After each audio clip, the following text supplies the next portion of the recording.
On the practice slide, yeah. It was part of the Holy Sheets. Practice slides are banned.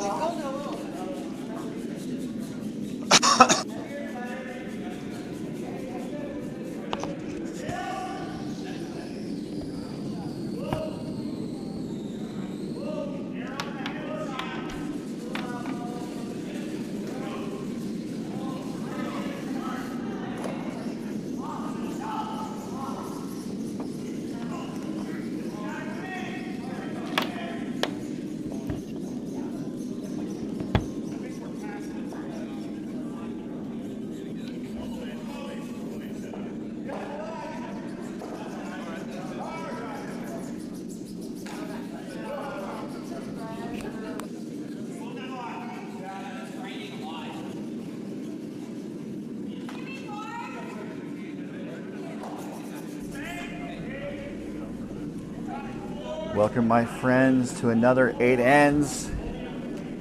It's time for mid-afternoon curling action coming to you live from the 2025 DoubleTakeout.com MoPac Championships presented by Curling.gg. This is your host, Ryan Olson, as we have ongoing coverage of the 5 and Under tournament coming to you live from Curl Vegas. This is I think a first for me in MoPac, calling an entirely non-region contest, as both these teams hail from outside the cozy confines of the Mountain West. With the yellow rocks and the hammer, we have CCMF, which is curling out of Lone Star Curling, out of Austin, Texas. I'll tell you what CCMF stands for later. It's actually safe for broadcast, which is good news, because I want to say it. And then we also have Team Biesecker from Denver and Billings. They're playing with 3, and we'll get into that a little bit later as well. Rocks and play were underway. Biesecker has the red rocks, as CCMF have the yellow. And I guess CCMF is also playing with 3.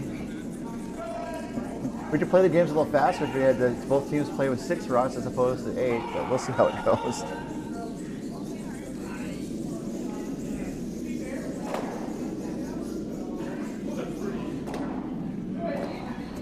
So the team Biesecker, they had up to 5, but their alternate wasn't able to make it, and then they had Jeremy had to leave for a family matter to return to to head to Southern California.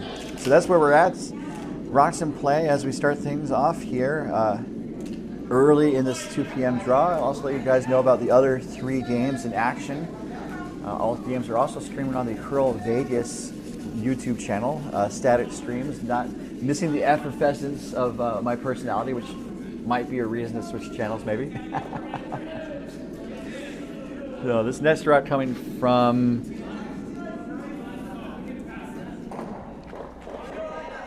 Biesecker. Switch views a little bit. Okay, we can see what's going on. Lots of guards right now. A couple Biesecker reds in the reins, and so it looks like the skip for CCMF, Kyle, is dialing up some cleanup action.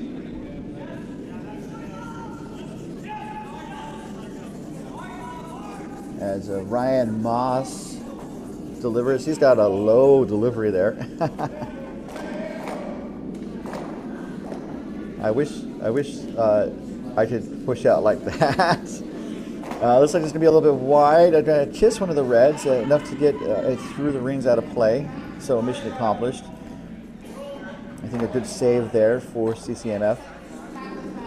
And so to answer the question that people might be asking, what does CCMF stand for? It actually stands for Curling Club of Marfa, which apparently is a very kind of artsy type city in the Austin, Texas area. So that's why they're CCMF, and it's not like country mountain folk as my high school college used to tell me, or back in the day.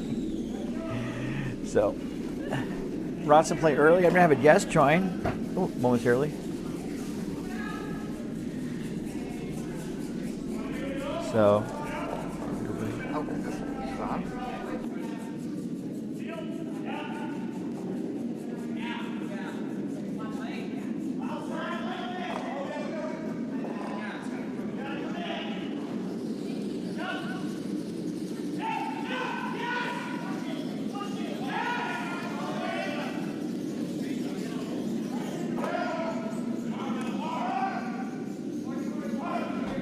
Our special guest is going to join us in just a second. As seeing the net route coming for CCMF. Clears the other red that was in the rings. Looks like there might be a red biting the top of the house. This seems to be the case. So it looks to be one Biesecker red. And Biesecker hails from the Denver Curling Club. And then his other teammates are from Denver, and they're both named Jamie. And I'll explain which Jamie is which, probably in the second end as we continue with our coverage.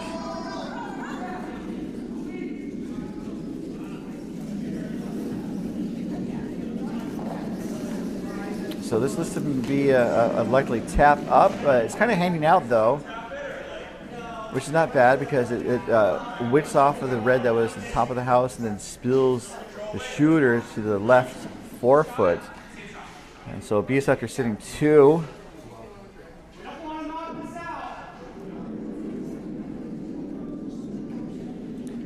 And very quickly, I think this is going to be Ryan's last for CCMF.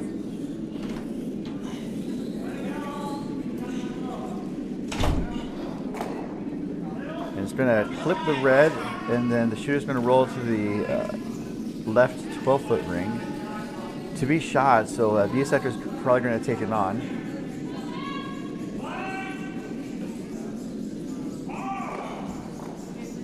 So I don't. 1 second.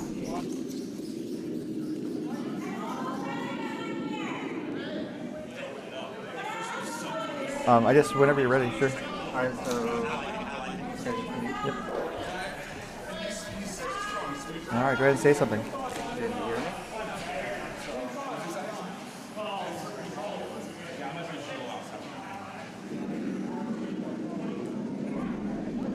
All right, we tested the mic, it didn't work. So, one Daryl in Coyotes, he kind of holds it like a microphone. You kind of hold it like this and talking. You get good sound out of it, but you're also just kind of blasting full volume into the microphone. Yeah. So I'm being joined by a special guest. Feel free to introduce yourself. Hey, is anyone there? Can you hear me? We lost 2 viewers. Wouldn't surprise me. So this is Dan from Wine Country. Yep. Down here helping a team out, giving them some coaching help if possible. He's a super senior. This is his 5th year of eligibility for the 8th year running. Well, as I tell people, I have not played here for 5 years. So, I feel like I qualify for 5 and under. 5 years of experience at this club or less. Was it Curl Vegas or was it his predecessor? I've not played down in Vegas at all before. Oh, okay. Oh, you haven't been to the 5 and under? I've been to a 5 and under when it was in Seattle. Okay, That was many years ago. Yeah. I think that was probably the one I was at in 19. I think it was probably 17, probably, Okay. honestly. Well, some people kind of find creative ways to get around the eligibility, which is not allowed. But it's like, oh, my junior years don't count, or arena ice doesn't count. It's like, how does arena ice not count? Yeah, 100%. I mean, I guess if you're on dedicated ice, like, oh, this is real ice. I mean, I feel like arena ice is much more challenging and a lot more fun to play on myself. Yeah. So we are 2 skip stones.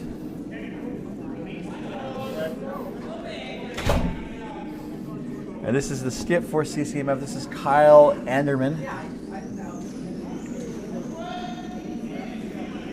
And looking to draw. They're sitting 1 right now. I think looking to just basically sit 2 and not be in a position to have a double.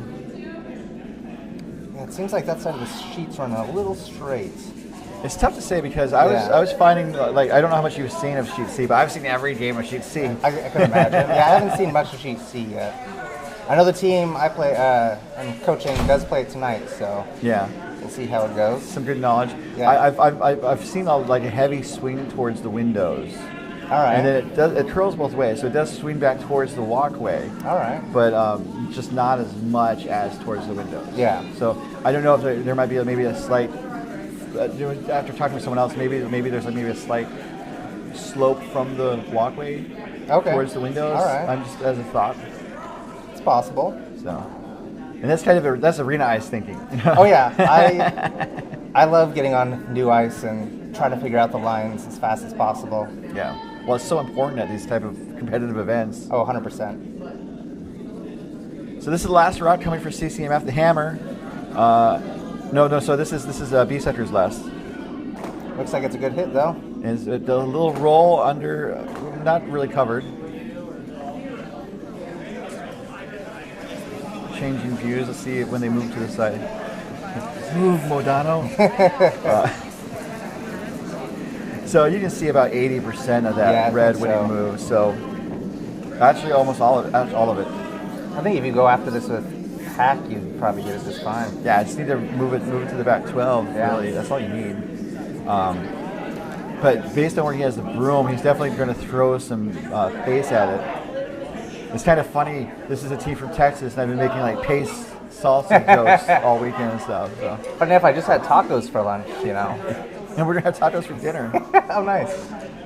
Because we're doing a taco bar banquet at a nearby Mexican restaurant. Casa Don Juan. All right. Oh, it looks like he might have been a little wide with it. Ooh, yeah, he's way wide. Yeah. Oh. Yeah, it's just not coming back at all. I mean, it's curling a little bit, but not enough, especially with that speed he was throwing. Yeah. It was a good weight, though. Really good weight. Yeah, just the lines being important. So that's a steal for Biesecker.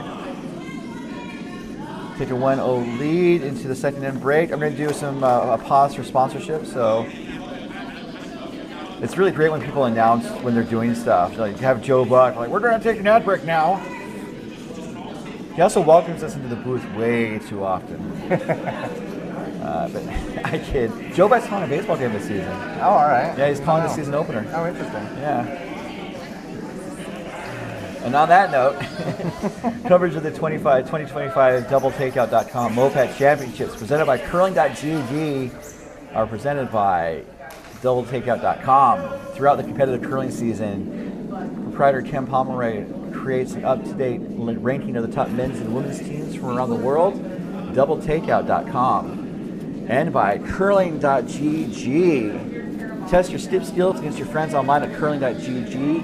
Free online curling platform with real physics simulation. And by Endgame Curling. Makers of the travel handle, designed for curlers in mind, the carbon fiber broom divides into 3 for easy packing and most carry-on luggage. EndgameCurling.com. All right.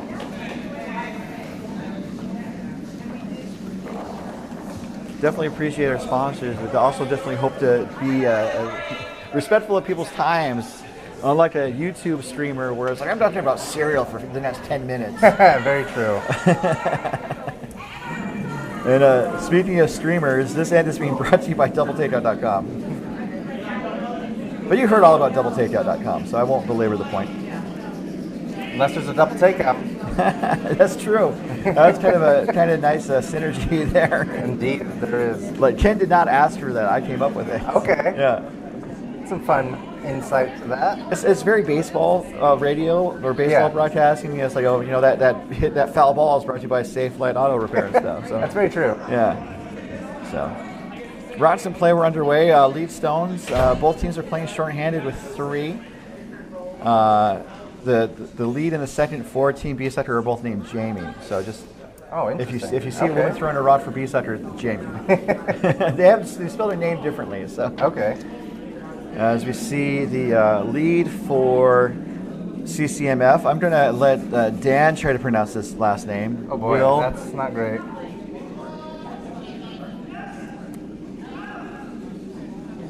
Anastasio? Yeah, I like that. Anastasio, something like that? Yeah, Anastasio. Yeah. All right. That was going to be my guess. I talked to them. I should have double-checked how to pronounce people's last names. Had to go back to my college days and professors, trying to figure out people's names on that.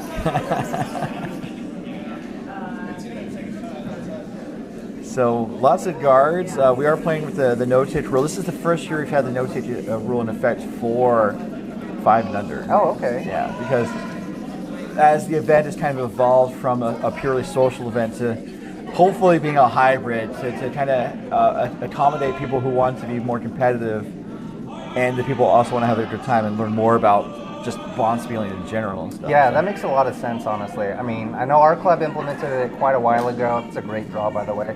A couple of seasons ago, we implemented it, and I think it does help you for the competitive stage later on. Although I was on the wrong side of a no-tick violation like 3 or 4 times in a game. Oh, yeah. And I would deliberately I was skipping that game, and I would put the broom like way out. I was saying, whatever you do, do not hit the guard.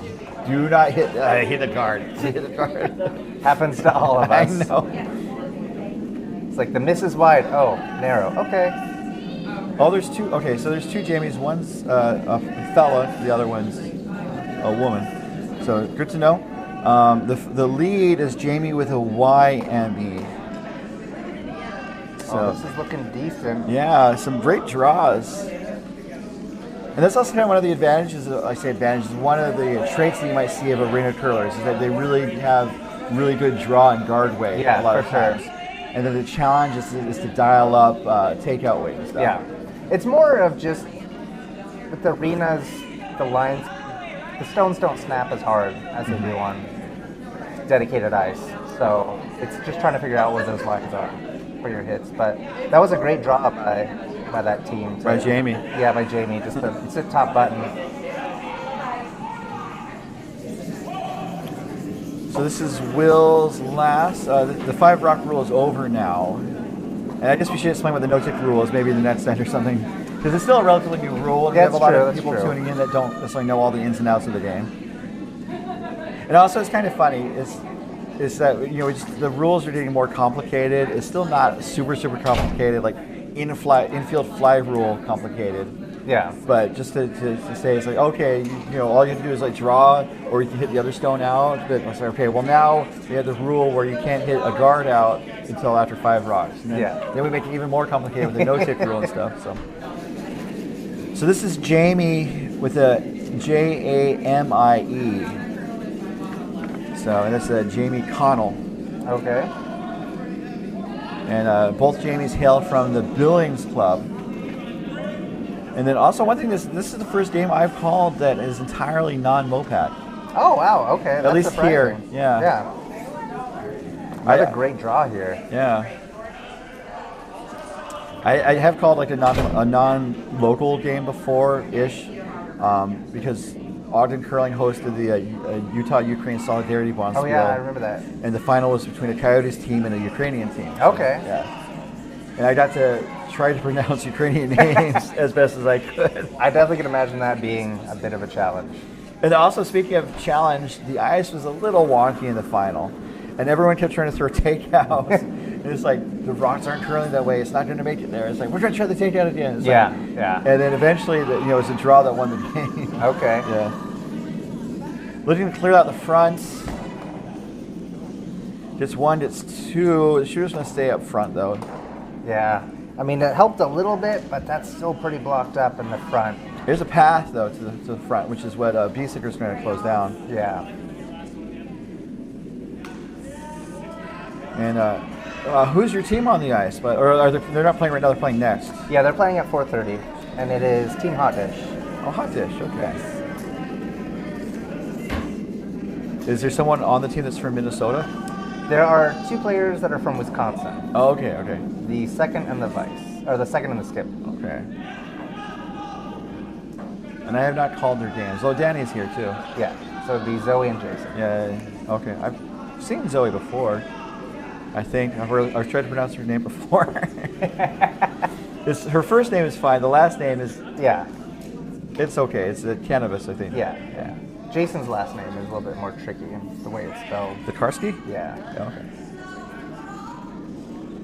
It's funny. I started off as a writer, and then I do more broadcasting. And so usually I say, "Oh, it's the spelling that's hard." It's like Schwarzenegger. It's like that's kind of hard to spell, even though Californians had to get used to spelling Schwarzenegger for 8 years. That's true. But then when you do broadcast, it's like, okay, now it's pronouncing names and stuff. That's an interesting clear. Ooh, rock spilled into the other sheets. Caught it in time. Yeah. That shot definitely cleared out the right-hand side of the house. It gives yellow an opportunity to get in there, but the red team's going to definitely try to shut that down again. Well, and yeah, red team, Biesecker is doing a really great job of controlling the front of the house, Yeah, which is what for you sure. should do when you don't have the hammer. I say should do, it's a common tactic. I mean, what you should do and what actually happens a lot of the times is curling in a nutshell. Yeah, and also, especially with the lesser experienced curlers. Yes.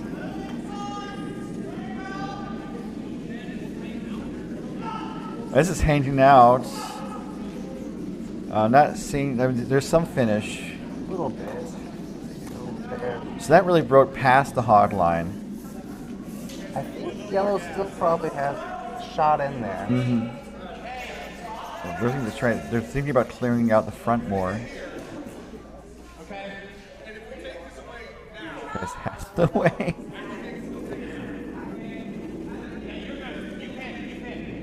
Let's see what they call here. Trying to try and clear out the front a little bit more. What do you think about that shot? I mean,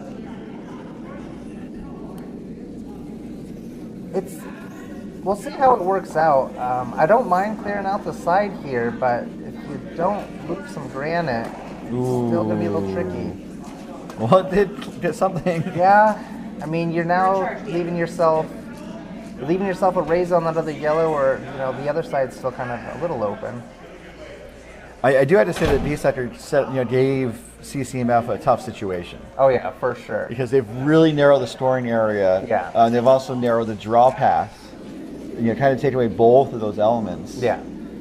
Because it looks like Biesecker's sitting at least one. Definitely one. And that second, they're sitting two. Yeah, it could be one or two. It's really tough to say from this angle, but Yeah. either way, they do need to get in there somehow. CCMF does. And we are to shot stones.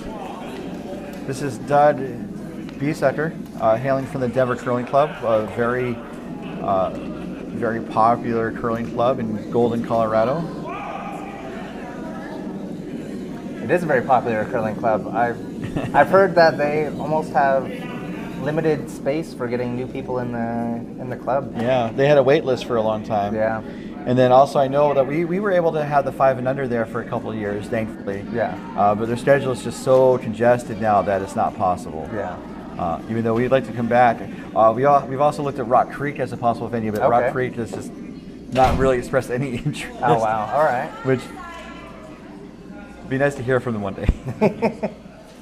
But yeah, but Rock Creek is also in the Denver area. It's north, kind of en route to Boulder. And that's kind of helped, Okay. I think, ease some of the congestion Yeah, for at the sure. Denver club. And Denver is set up as a nonprofit, and Rock Creek is a commercial. Yeah, that's what I've heard.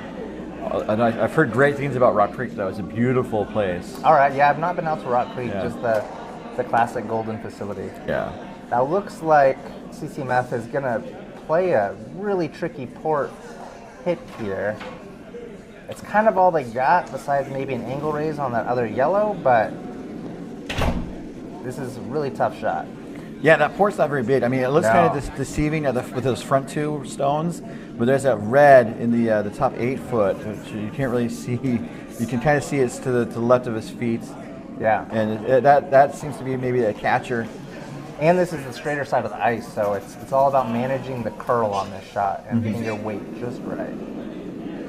But if he makes it, it's a great shot. And this is Kyle Anderman with his first I was thinking a little inside on that with the release. hammer. So definitely talk about managing the curl. I think it's gone. Ah, yeah, it's on the guard.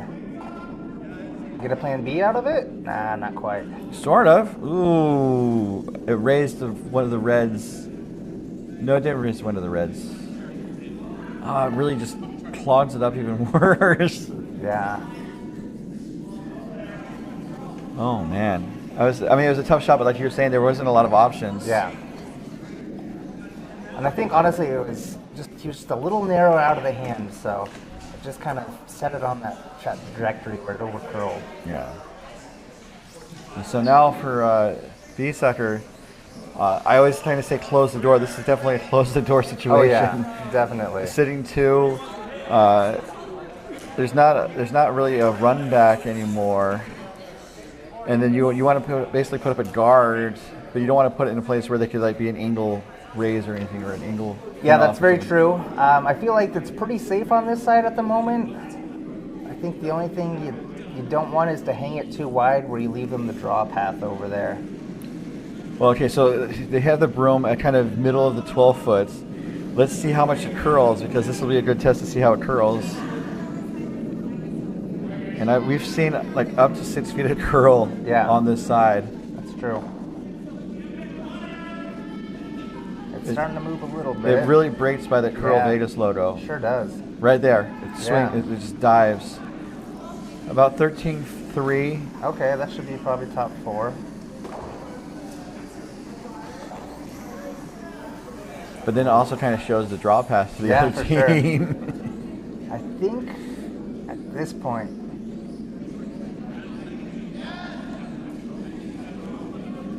so the people that might be new to the broadcast, we time the rods different ways. For observers that are not sweeping, it's usually consistent. For better consistent timing, you time between the hog lines, and so that's why we say times like 13.3 or 14, or on arena ice 12, 11. Yeah, and as a typical skip, that's what I usually play. That is typically what I'm timing is hog to hog, just because of that reason. Everyone's release is a little different, and when you're at the far end as a sweeper and can see the back line of the hog line, it's a lot easier to get those times. But as a skip, you can see hog to hog, and you don't have the influence of a delivery push or pull back. The stone is let go by the hogs, so you can get a more accurate weight reading when you do hog to hog. Last rock, second hand, a nice smooth release. And yeah, we're seeing 6 feet of curl down this path. Although it looks like this one needs to curl a bit more to get to where it needs to go. It's a little light. I missed my time, my split time. Yeah, the line wasn't bad. It's just, where did this go? Oh, so close. Were they able to cut him down? Looks like they may have. Cuts down at least one of the reds. Yeah, I think so. So it might be a still at 2. Which in that situation, at that point, you were kind of in damage control mode. And if it did, that was a great, overall, that was just a great draw. Well, 2 great draws. Yeah, both 100%. teams had great shots. So they're going to the scoreboardetron 5000s and putting it at the 2 spot. Yeah, that's the first time I've seen a digital scoreboard like this. It's fun. It definitely makes it easy. Yeah. Maybe not easy for the people at home trying to figure out why is there a 3 above the 2 or 2 above the 3 and stuff. Yeah, that's true. Curling scoring is a little difficult, but once you get it, it's pretty easy. Yeah. So basically, Biesecker scored a single in the first one, which is why they hung the 1 over the number 1, and then they scored 2 in the second end, so they hung the 2 points. It involves math, which might be a part of the problem too. This is true. No one likes to do math when you're curling. Especially if you've been at the bar beforehand. Yeah, very true. So also talking kind of about, I guess maybe strategy and approach, I guess kind of like knowing when to bail out. Has that been an issue for the team you've been coaching? Because like, some people will say, we're going to put the gas down all the way. And it's like, I don't know if it's really been that much of an issue. I have mentioned to them just, know where your bail points are so they can tell if an end's going well or bad, they know where they need to shift those gears. But it's kind of up to each team individually on where they feel they most comfortable in that bail position. Some people might be, into vice stones and be like, okay, we can bail now and still make something happen. Other people might be in second shots and be like, okay, we're not setting up at all how we want. We need to bail early. So yeah, it's just all team dependent. So they're swimming this into the reins, kind of either challenging Biesecker to draw, which they're choosing to do, or to hit. And especially with the no-tick rule, that is not on the line as far as I can tell. It does not look like it is on the line. Yeah. And you had mentioned the no-tick rule earlier. Yeah. So for the first 5 stones in an end, if there is a stone on that center line that's Outside the house. outside the house, correct, that's running vertically down the sheet, if there's a stone on there, you are not allowed to remove it off of that line. If you do, it is then up to the opposing skip to determine if they want to replace the stone that was ticked off back to where it was and remove the offending stone out of play, or if they want to just leave the stones how they came to rest and proceed forward with the game normally. Another good draw. It's exposed though, so CCMF is going to take it on. And that was a great explanation of the rule. I just wanted to call my next curling team offending stones. Oh, I like that. I know, right? I like that. I was also going to do oops all hogs. That's also a good one. Just trying to think about it actually started with like burn stones, where it's because we're doing a pool, a drawing where if you burn a rock or hog a rock, someone puts $1. Oh, okay. So we're going to see a 5 rock rule violation. So this is the original free guard zone rule, where if a rock in the guard zone is removed from play, that means entirely from the sheet by an opposing team, this is an automatic reset. So the offending stone is removed, and then the original guard is put back in place. Correct, and you do not have the option of taking it as it went. Yes, and we had to go over that at my club at the Oval at least a couple times. All right. So as Jamie gets sets, unfortunately that is a disadvantage for CCMF because they lost a rock that could be brought into play later in the end. Gives an advantage to the team that put up the guard, which makes sense. That's why the rule's in place. Yes. I think someone's being given notes. Oh, let me show you what I'm seeing.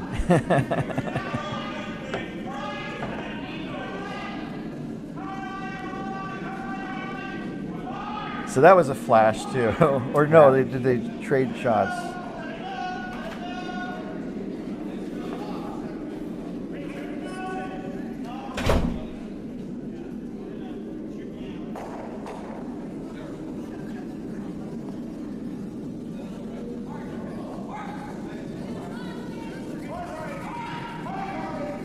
So as that rock heads down the ice, looking for a takeout here. Looks like it's looking pretty good. That one's there, slight roll. Yep, little tiny inside roll. That looks really good. Yeah. Let's see a replay because we got the replay technology. Okay.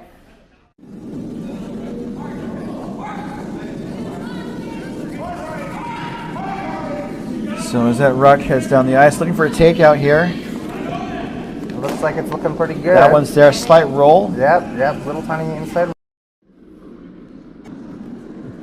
The miracle of technology. It's kind of funny because, we have a lot of streaming setups, but very few do replays. Okay. Especially, at the club level and stuff. Yeah. So it's always kind of nice to show it off, especially when there's a double takeout. Oh yeah, it's definitely enjoyable to rewatch a good shot.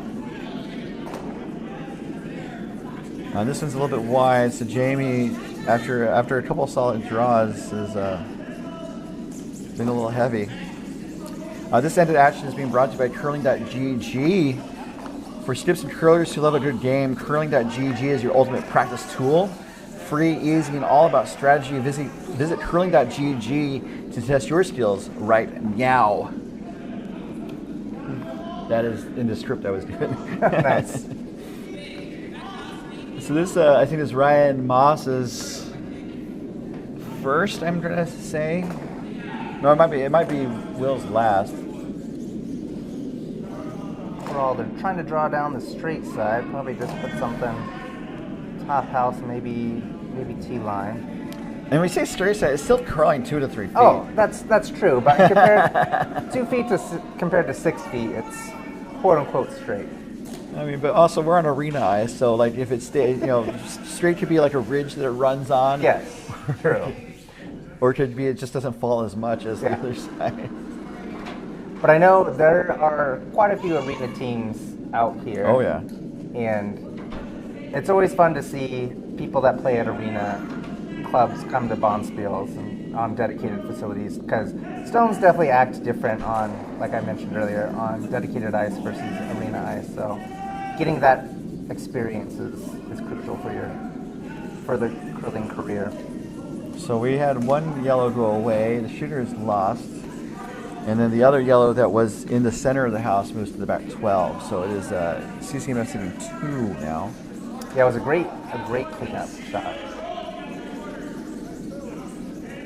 Another thing that's always fun at these bonspiels is, just the banquet that happens. You get to talk with everyone, broom stack, something like that. I heard you said we're having tacos for tonight's banquet? Yes, taco bar. We're going to Casa Don Juan. Just add a day somewhere. All right. All right. I checked it out the other day. It looks really classically Mexican. Okay. I wouldn't say it's like upscale.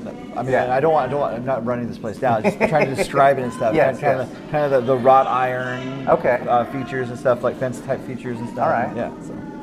I know banh mi's are the official sandwich for the hot dish team. Yeah, I mean, the pride of Wisconsin, the banh mi with cheese curds. So is it gonna hit and roll? Ooh, it does hit. It does. It does look roll. at this. Oh, just a little over the top. That was a great attempt at that.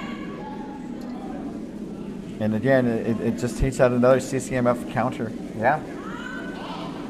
I mean, with you not having hammer, it's pretty much the goal. Yeah. So without the hammer, you want to. I mean, a lot of times you kind of want to junk it up. True. Also, if you want to try to steal. Yeah.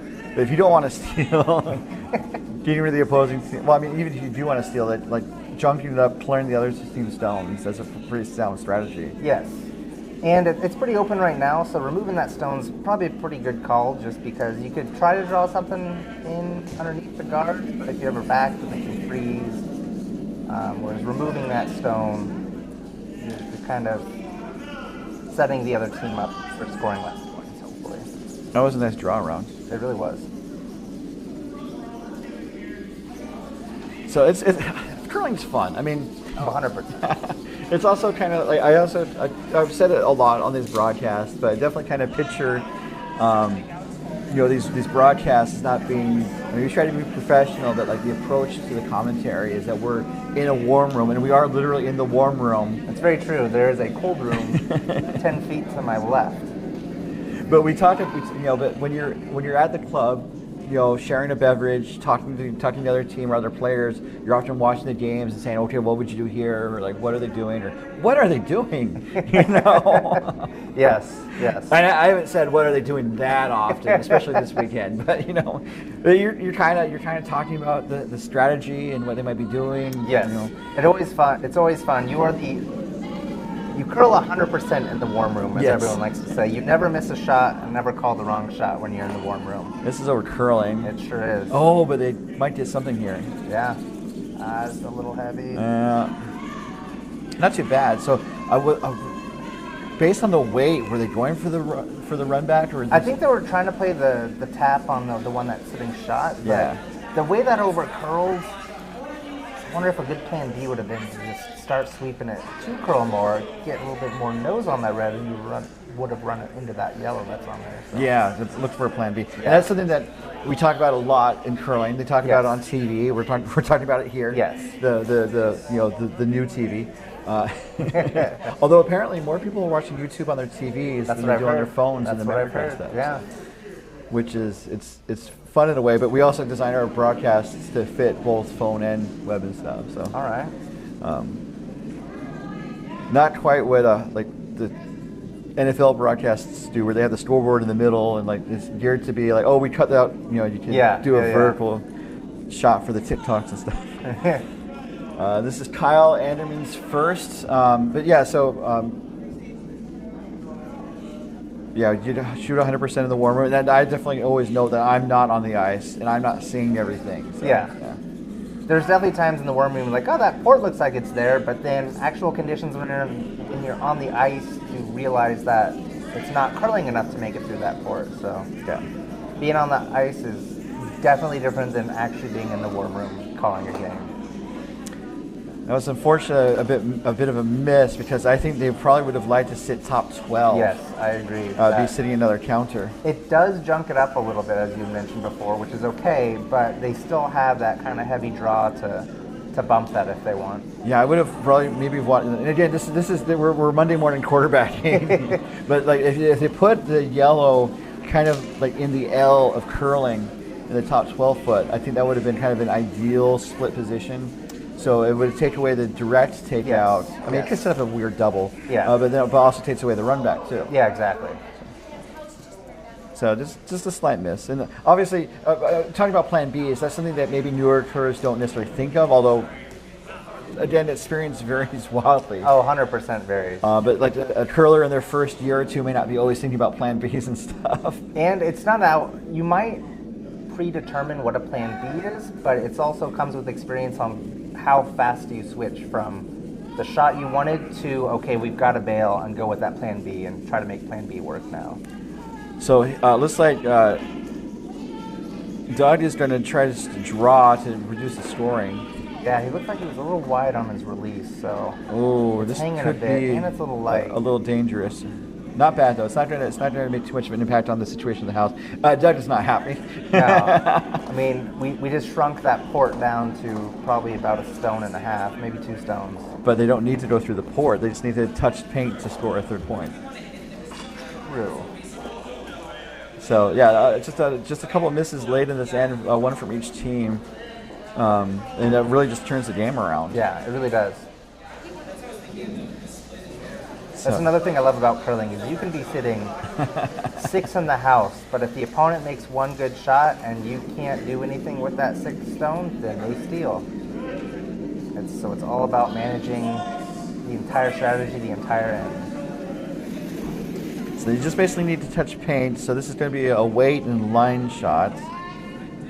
I mean, a lot of shots are line and weight shots. It's true. I mean, there's very rarely you have a shot where it's like just chuck it and see where it ends up. I mean, I have called those though. I have thrown those as well. well, and Kevin Martin apparently infamously spent like 10 minutes discussing how to do a shot, and ultimately decided just to throw it through and stuff. And that was he lost a world championship. Oh wow! Way. Yeah, Okay. it's pretty infamous. I think that around the Vancouver games, like 2009, 2011. Yeah. Okay. The shots away, just needs to touch paints. Let's good if the weight's okay. Looks like it's there. Slowing down, needs to sit down, and just hit the brakes. All right. Good for 3 Looks like 3. Yep. to tie things up. And just like that, we're all square here at the 2025 doubletakeout.com MoPac Championships. And Team Biesecker will take the hammer when we come back for the fourth end. And I'm going to take a pause for refreshment, and we'll be right back.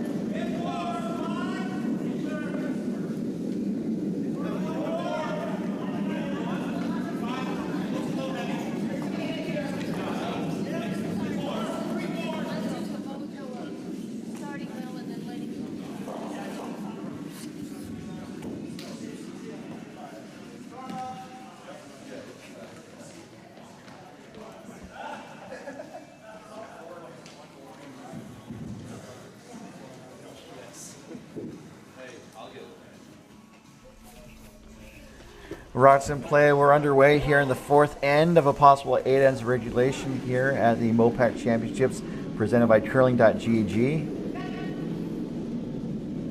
As we see Jamie for Team Biesecker deliver his next rock. CCMF drew into the rings. And this is, I think, Biesecker's first of the end. We took a very, very brief break. You're coaching, so you're able to sometimes talk to the teams when they're on home end. On right? the home end, you are allowed to go out and give them some encouragement. I did it in the last game, but for the most part, the team, I kind of like to stay out of their way as much as possible. Don't want to get into their heads if their strategy's working. So. Or just do a Bobby Knight and randomly throw chairs on the ice. I mean, yeah. I mean, that's why I was out in the little ringside spot, and they were on sheet A right next to me. So. Or do a Bella Corolli and just kind of randomly start haranguing people. It's like, you must be higher. You must sweep with the passion of a she-devil, of a banshee. Honestly, I don't know what Bella would say. I'm just kind of picturing just overwrought. Indeed. Euphemisms. All right, Rots in play. That's going to be a high guard. It's going to settle in as a mid guard. Yeah, just on that quote-unquote straight side, as I mentioned, just didn't quite make it back to the center line. Yeah. So as the Rots are in progress, I should let you guys know what's happening on the other sheets. As we have 4 games on the ice. These are all elimination games. We're to the point where it's win or go home until you get to the championships where it's win and go home. Indeed. Some people have offered to stay after winning, and they were politely asked by the police to vacate the premises. So, which that's not happened before. I mean, it could have happened before, but I don't. The police are called to the curling club very rarely. Very rarely. Oh, looks like this draw under covered. Just squeeze it under. All right. You can see probably about 3/4 of it, but it's a good spot. So we have second bracket and fourth bracket games on the ice this game, and we have the most competitive game on the ice right now. All right. How are the other scores looking? So in the second division, we have Team Ish of Coyotes facing Broomstones of Broomstones. And I do have to say that they really spent a lot of time coming up with that name. They sure did. I mean, that club. What else are you going to call yourselves? I mean, they thought about calling themselves Stone Brooms. See, it doesn't roll off the tongue as much. I do think there has to be a team at Broomstones that call themselves Stone Brooms. I think so. I mean, it has to be. I think so. Anyway, they're up 8-0. Oh, wow, okay. Broomstones over Team Ish. Then on sheet B, the other second bracket game, we have New Kids on the Rock. Oh, clever. From Silicon Valley and Wine Country taking on It's Not Life, but it's okay. Okay. From the San Francisco Bay Area. It's all New Kids right now, so lots of multiple point ends too so far this game. So yeah, the first one, Broomstones 3-3-2 was the scoring. Oh wow, yeah, that's aggressive. And then on sheet B, the New Kids on the Rock 3-3. Okay. Yeah. And then sheet 4, where the fourth bracket game. This is coming in pretty nicely. Yeah, it's gonna just get on the corner of that. Okay, that's a pretty good spot. Well, it sells it in front of the CCMF yellow. Yeah. So there's some backing. There's some backing. There's the angle there's for a possible double, but I mean, also just coming down with lightweight's not bad either. Yeah. And this is the feature game you're watching. All square at 3 after Biesecker stole the first 2 ends. And then CCMF finally converted the hammer with the 3 spots. I enjoy just saying the score with the spot at the end of it, you know. All right. I mean, does Patrick Mahomes say, "Oh man, that was a great 7 spot there," you know, Kelsey? As I picture NFL players talking. Yeah, true. And then on sheet D, our other fourth bracket game on the ice, we have Escape Artists from OC Curling taking on Holy Sheets of Oval Curling of Utah. Oh.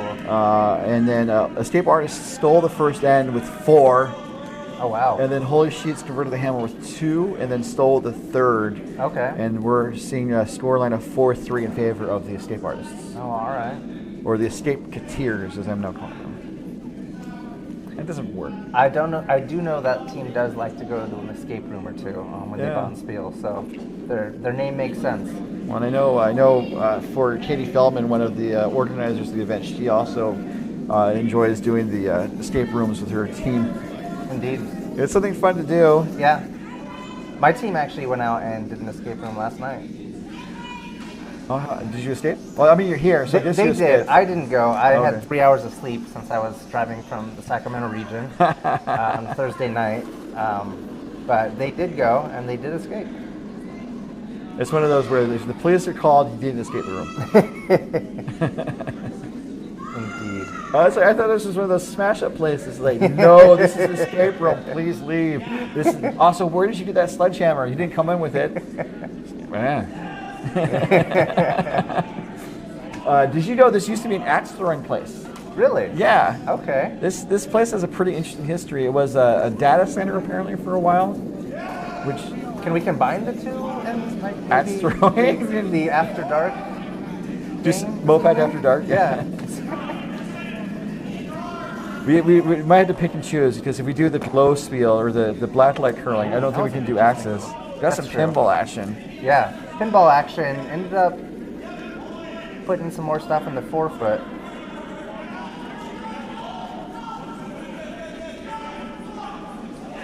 And just a reminder about the scores. You can find the scores, information about the event, including links to the live streams at bondspieler.com.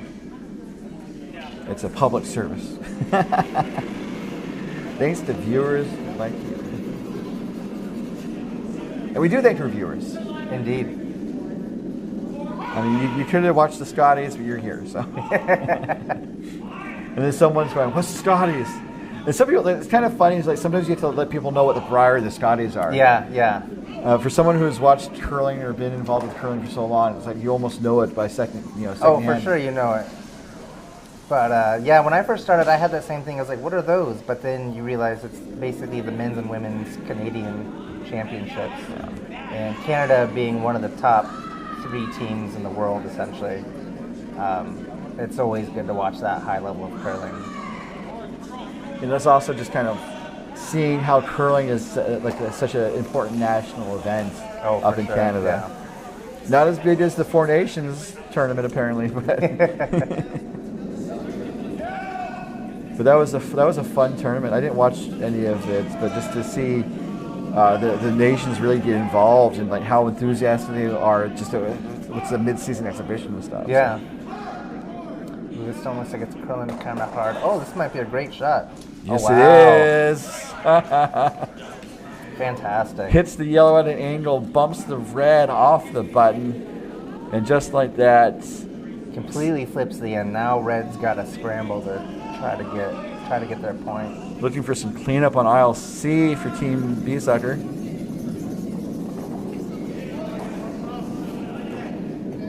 So she's throwing some weight. It's going to be important that she stays on line. This should be the swingier side, so she's got some room to move. See, I saw it broke. Yeah. So it's going to go 1, and that's going to. Oh, there's 2? Yeah, got that side guy too, so. Is that a double takeout? It was a double takeout. Let's check the replay. Wait, it's going to be important that she stays on line. This should be the swingier side, so she's got some room to move. See, I saw it broke. Yeah. So it's going to go 1, and that's going to. Oh, there's 2? Yeah, got that side guy too, so. That was a double takeout brought to you by doubletakeout.com. Got to say the catchphrase. Sure did. The phrase that pays. Yeah, someone was asking me, I think CCMF, someone was asking me, I was calling bingo numbers out last night for MoPac After Dark, just to see if anyone on the stream would catch on what I was doing and stuff. And it's like, was someone playing bingo in the warm room or something?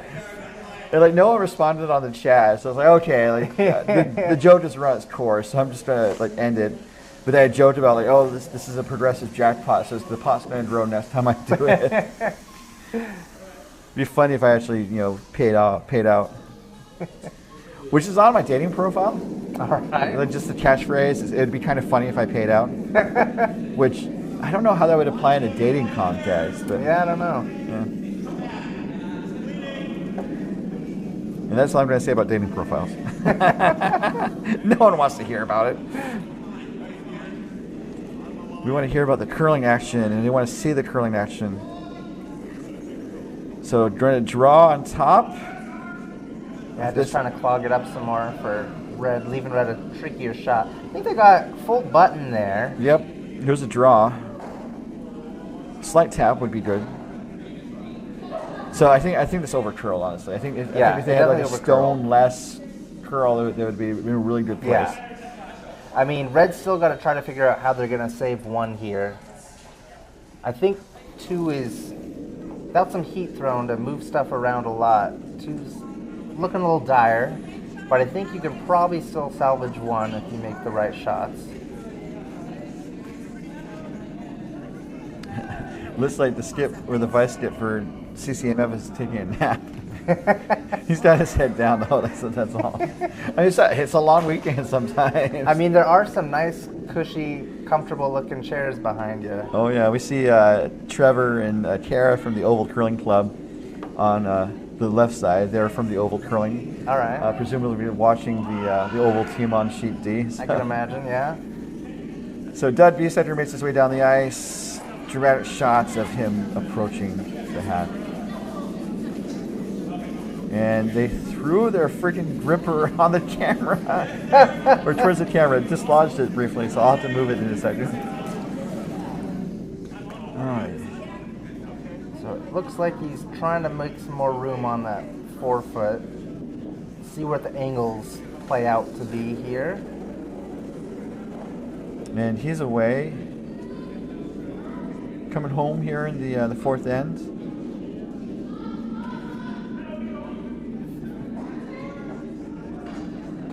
Looking pretty good to just, it crashes on one of the runs up top. The one that was just put up. Yeah. We were saying, if it curled a little less, it would have been perfect. Yeah.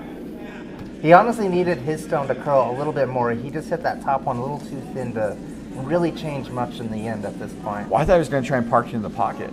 He was throwing more like control weight. Oh, okay. Yeah. So I think he was just trying to move some of the stones off the 4-foot. But now CCMF can just go ahead and put something again, top 4. Same type of shot? Same type of shot. A little more ice. And really shut down Biesecker to get in there for the point.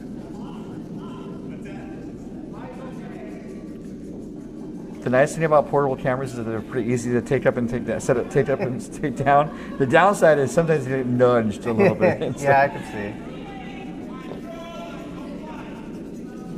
But I have a guest, so I might have you maybe take over the broadcast a little bit, and I'll just go out and move it back. Weightless, maybe a smidge heavy. It's looking like it'll accomplish the goal, though. No. There's a little pocket. There's an out for Biesecker. Yeah, for sure there's an out. Right back of the 4-foot. You can even probably be a little heavy. You got backing. So the shot's there. Facing 3, I would say. Move, Miles. Yeah, one of the things that would be nice to get with our setup is overhead cameras, just so we can see the overhead a little bit better. But it is what it is.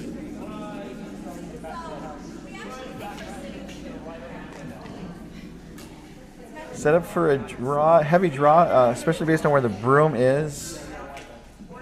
Probably hack weights or backline weights. I mean, all he needs is tee. I mean, you just got to make sure you have tee. You don't want to be light here.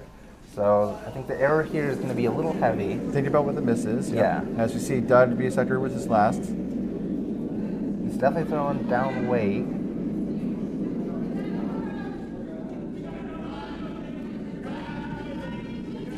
Looking okay. Line's going to be super important. Yeah. There's a brook right there, so they're going hard for line, it sounds like. It's coming up a little light. As Doug jumps into the joint, it's not there. Oh man, Doug's not happy. That's a steal of 2 or 3. Yeah, not entirely certain. Yeah, we just talked about that miss. Like the miss was always a little heavy. Yeah, and that's also. He's got a smile on his face though, so. Keeping spirits up is so important. Oh, 100%. I mean, you always have to remember, you could be at work right now when you're on the ice. That's the steal of 2 for CCMF. And so we're going to head into the 5th end. While we do that, just another friendly reminder that your local neighborhood Spider-Man and the 2025 DoubleTakeout.com MoPac Championships are brought to you by DoubleTakeout.com, offering a ranking of the top men's and women's curling teams from around the world, updated throughout the curling season by proprietor Ken Pomeroy. DoubleTakeout.com, and by Curling.gg. Test your stip skills against your friends online at Curling.gg, free online curling platform with real physics simulation.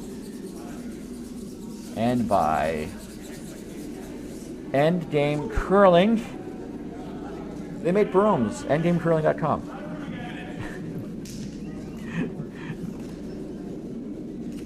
There's more about Endgame. I'll talk to you about them in a second.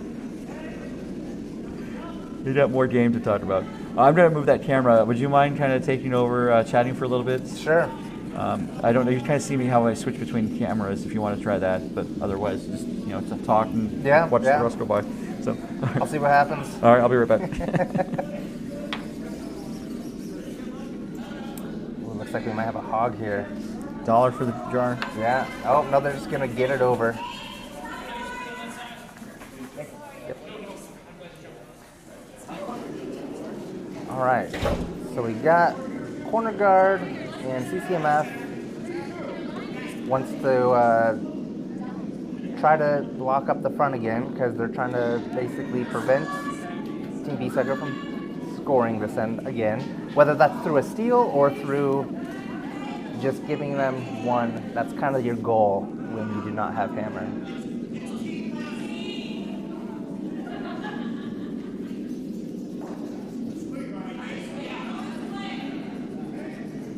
I would change camera angles. I have watched Ryan been doing it, but I also don't want to mess anything up, so you guys are just going to be stuck with this camera angle until he gets back.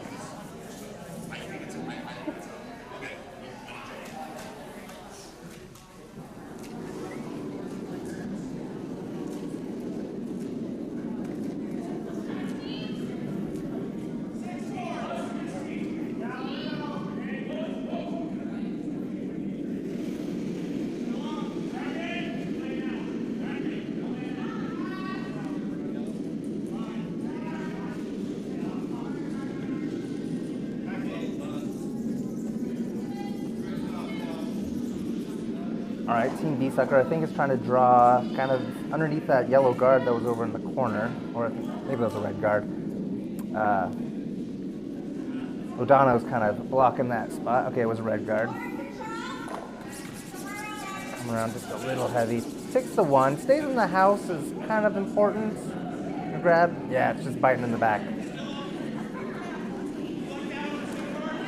CCMF is gonna again just try to junk up the house a little bit.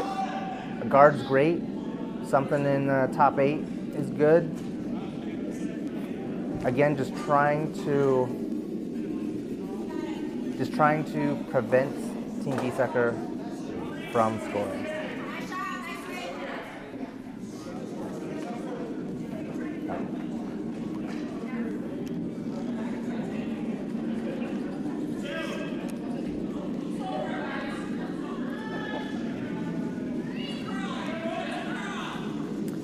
Just a little wide out here.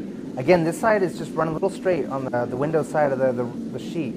Stones really take a really long time to try to curl it all. As you can see, that one came back maybe 2 stones over the course of the sheet, whereas had they gone the other way, they'd probably, curl 5 to 6 feet. But it does accomplish the goal.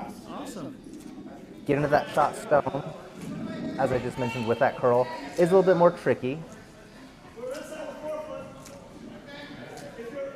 Biesucker's gonna again try to use that corner guard they put up a minute ago.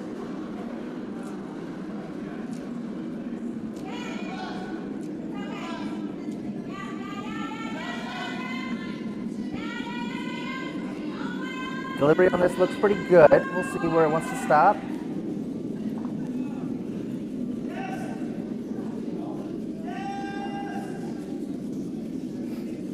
It's looking close.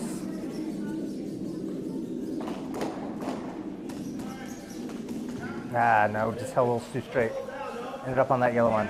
And that's pretty rough spot there. That kind of is helping guard Team CCMF from having to guard themselves. So Team CCMF is set up really nicely right now for a steal.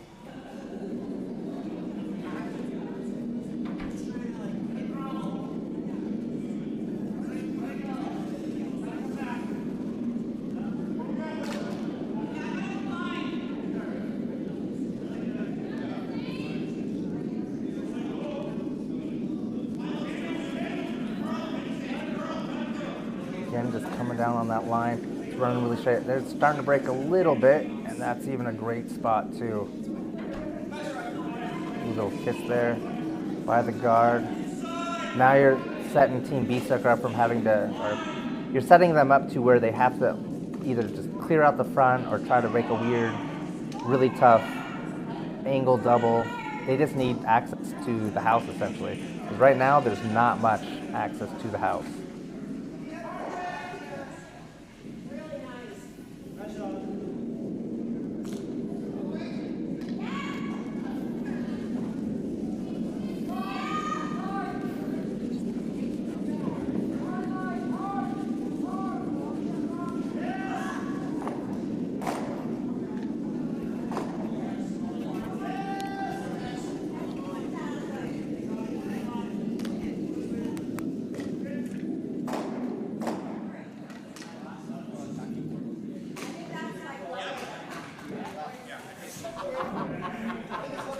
All right, so Team CCMF is still just throwing more guards. It's interesting, they're still coming the straight side. I mean, I think the miss over here, if you're ever a little wide, you come into the house on the wide side, it's okay. If you can get it to curl across the center line, that's great. Looks like it's run a little light though. Let's see if they can get this to a good spot.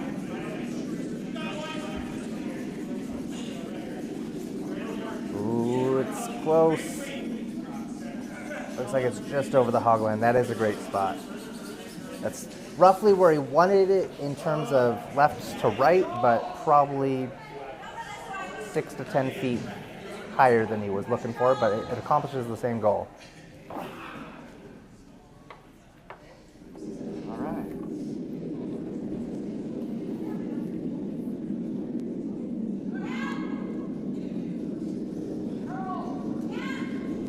All right, got to make my cameo appearance for the You sure did. latest game. Saw you over there talking with Trevor. Yeah, I didn't do any sort of Trevor-esque dancing in front of the camera. One of the things that he does is he often kind of busts a move in front of the cameras, especially when we do the club streaming stuff at the Oval. So. Yeah, this setup is very versatile, which I enjoy. The cameras, because we can do this type of full production. Oh yeah, for sure. With the wireless mics and stuff. I can't do it when on a lean night because I'm on the ice playing. That's true. But I mean, you do it though at the Hive, where you've got your iPad out there to switch camera views or update the scores.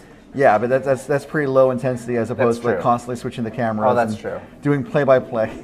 Very true. If I was skipping a sheet like a team, they'd probably be annoyed if I'm like calling the action on the other game. That would be pretty funny though.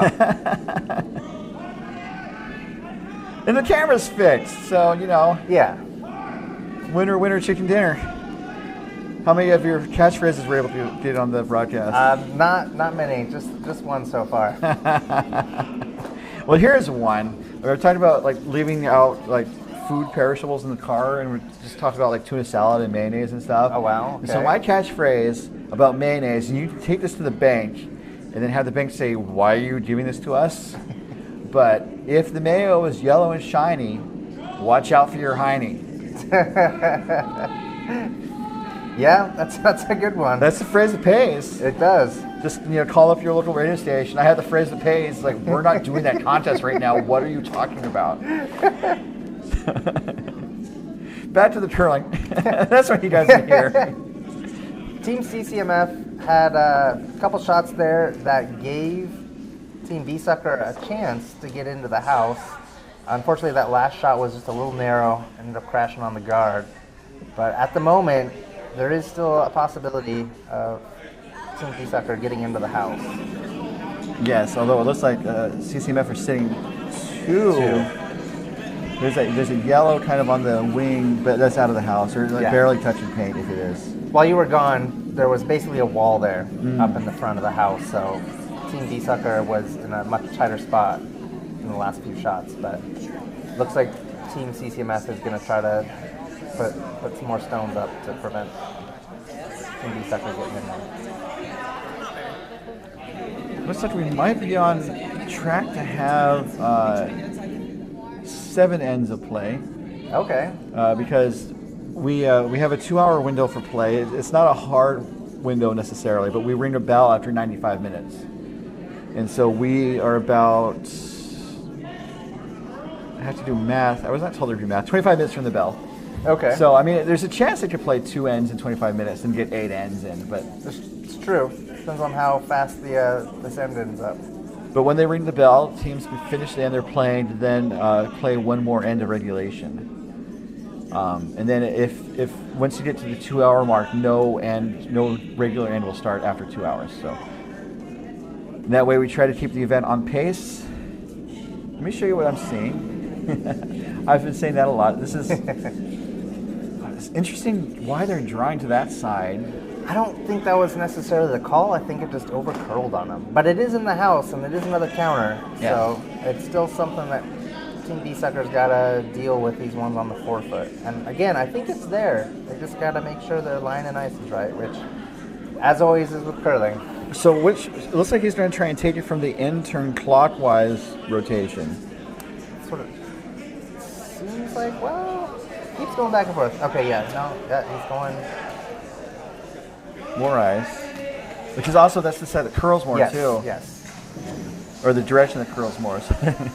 Jamie tried to go back in. He's like, nope, go back out. Yeah. He's still trying to throw pace at this. I agree. I think you need at least weight that basically would stop at that back wall, if not a little more than that. And that makes sense. I was thinking, can he go down kind of on the inside of that yellow, and that's not there. Those red guards are just way too tight to that shot. So. I think coming to their handle, you are risking crashing into the guards a little more. But it's his guard, so he could raise them into the house. That's true. And open it up. Angle's not going to give you too much, though, if you hit them. No, it would basically push it to the 8 foot if you're lucky. So the Biesecker gets sets. Okay, I don't hate his release on that, but it is over curling already. And so Jamie's sweeping to hold it. It looks like it might, if it goes in the pile, it opens it up. So it's not a bad plan B, as it just dove right there. And so, that was kind of what I was thinking. If it was lighter weight, it would have opened it up. Oh, those guards did not end up in a good place. Yeah. For CCMF, they just put a stone right in front and call it good, right? I agree. If the guard's not perfect, though, you have 2 different stones you can raise. That's true. So the fact that he unlocked those from being staggered guards is a positive. Mm-hmm. Curling, you always, no matter what the shot is, you always want to try to find a positive. Keep the game positive and light. Everyone's going to throw better. Everyone's going to play better. So my motto is always, shot didn't work out how you were hoping initially, but you know what? Now those guards are unlocked. We have opportunities. We'll see what happens. Oh, so not like, it could have been worse? Exactly. So the broom's down. This is pretty, in terms of the broom, I think they want to end up like in front of the yellows, which is going to open up raise possibilities, right? It depends. If it's dead center near those yellows and, almost frozen into the pocket of the 2, then it's really tough for red to do anything. Red will probably have something to do with that yellow again that you can kind of see. You can't take away every shot. Yeah. But we're seeing up to 3 feet of curl going, towards the walkway.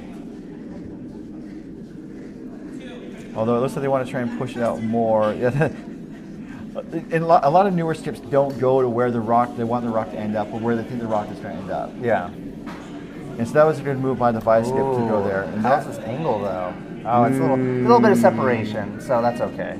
And the angles aren't not super great. Yeah. If he was almost frozen with the angle he's sitting, then you might have had an easy hit on that yellow that was just thrown. It would redirect right into that back yellow counter.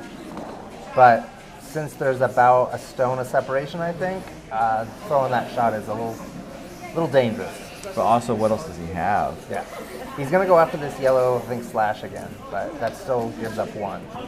I also thought it was funny that during the last game there was a lot of there wasn't a lot of possible ways in the house. It's like there's a possible run back, and it's like okay now there's a double raise run back, and it's like okay now it's a yellow red yellow raise run back. Yeah, but I've played a couple of those games when I'm playing with newer players, and you don't know what you're going to get with newer players, and sometimes the skip is left with some miracle shots, but they're always kind of fun to play, to be honest, because if you make them, you seem like a hero. And let's see if Dud Biesecker has some heroic moves of his own with the last rock here, the hammer. Again, just a little narrow. In the 5th end. We're going to over curl. Now what to do with it? That's on the guard. Yeah. Oh, man. That spills into the reins, but it's not. Oh, it could be a counter. It is counting. Oh, man. Just a. Oh. Yeah. Doug kind of threw his arms up. You probably kind of saw that in the background of the that shot. Looks like Steal a 4? I think so. They're kicking rocks, so it's 4.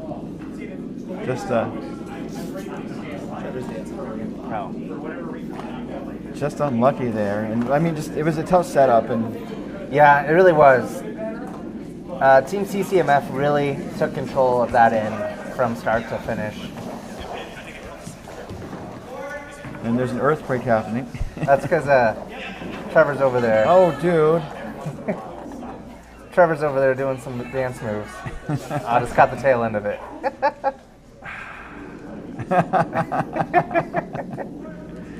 I already fixed those cameras.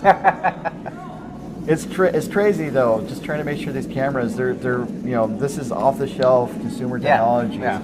You've done a great job with it though. I mean, you've been doing it for a couple years now, and it's super appreciated having any sort of viewing, live or playback abilities for any MoPac games.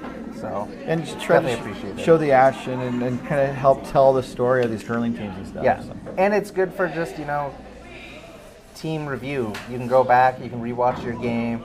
I've gone back and specifically wondered like, okay, I was missing a lot of shots. What was I doing with my delivery? I'm like, oh, I've been doing that with it. So it gives you some opportunity to maybe fix some issues you've been having, because a lot of these arena teams out here don't get a lot of practice times compared to the dedicated facilities, when dedicated people be like, oh yeah, I go and practice a couple hours a week on Tuesday night. It's like, well, we get league time. We don't get that practice time. Okay, maybe you could just throw a couple practice stones until they kick you off the ice. Yeah. So the Zamboni's coming now. You need to leave the ice now. And recently we have been leaving one sheet open on our competitive league on Sunday mornings at 7:45 that people can come throw some practice stones on.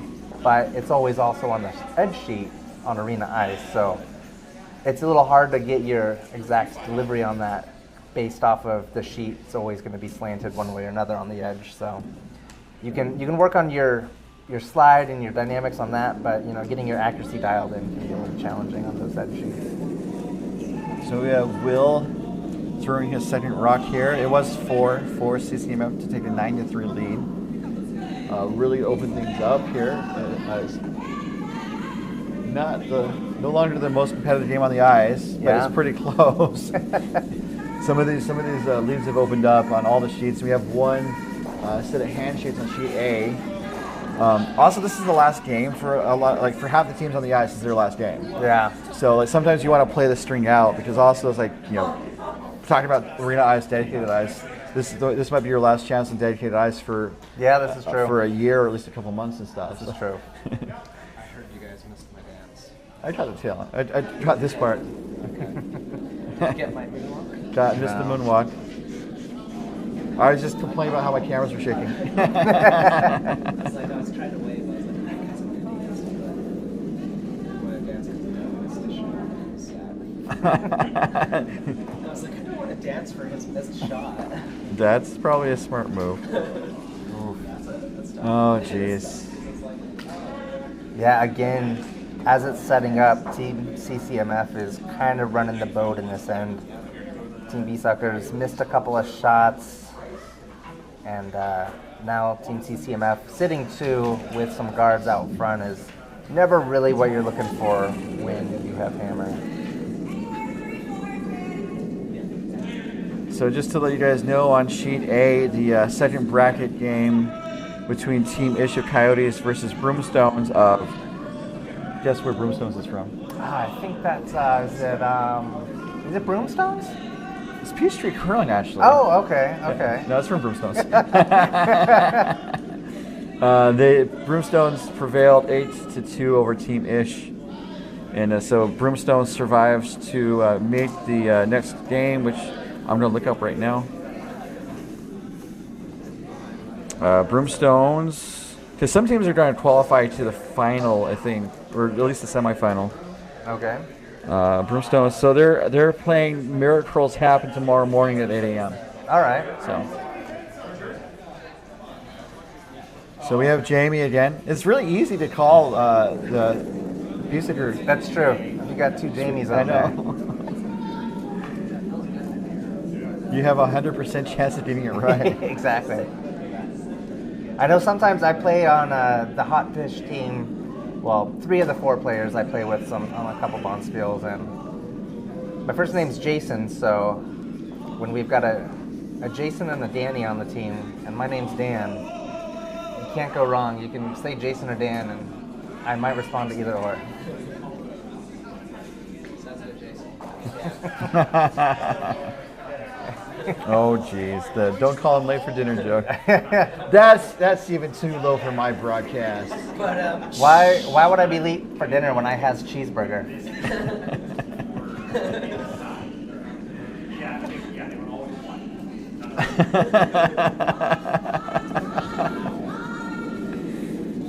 All right, so back to the action on the ice.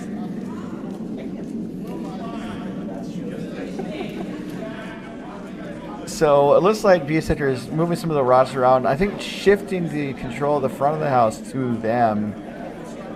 But the rocks in play, or the rocks in the rings, were CCMF. Ooh, that's a pretty good draw round. Yeah.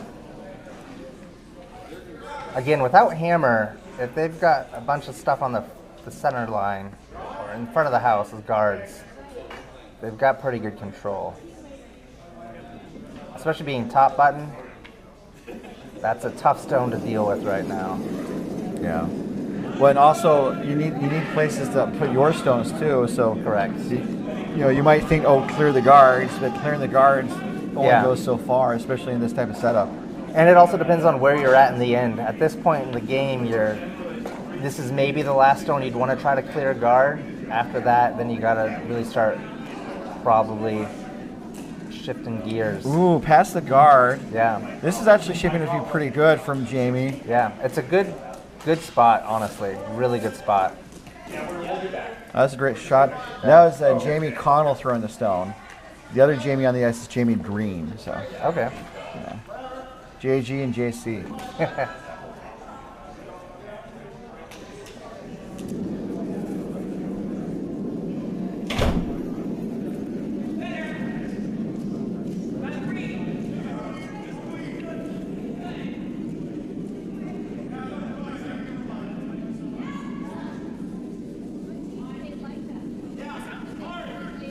So this might wreck on the guard, which isn't too bad. I mean, sometimes you can play the scoreboard here. Yeah. And they're I mean, up. because they're up so much, as you're about to say, that even if you let the opponent score 1 here, you're not really in a worse off position. Especially since there's a limited number of ends remaining. Correct. They're going to ring the bell in about 10 minutes, so we could get 8 ends if they wanted to go the distance. That'd be pretty tough.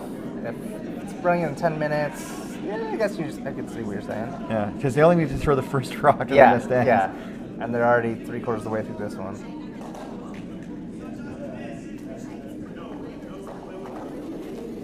Oh, nice little draw from Biesecker here. Just a little heavy. Oh man, just That line was great though. the wrong side of the inch. Yeah.